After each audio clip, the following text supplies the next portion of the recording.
Para sa lahat ng may asawa o karelasyon dyan. Kung may asawa ka, lalo pa pag may mga anak na kayo, itigil mo na ang kakachat mo sa iba. Tama na yung dahilan na walang mali siya. Kahit sabihin mo sa sarili mo na wala kang ginagawang masama, nilalagay mo lang ang sarili mo sa posisyon na pwede kang magkasala. Oo, sabihin na natin na sa umpisa wala lang mali siya.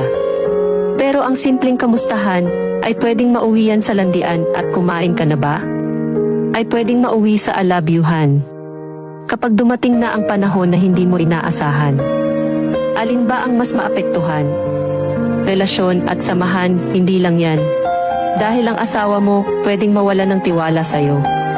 Mga anak mo mawalan na ng respeto sa'yo.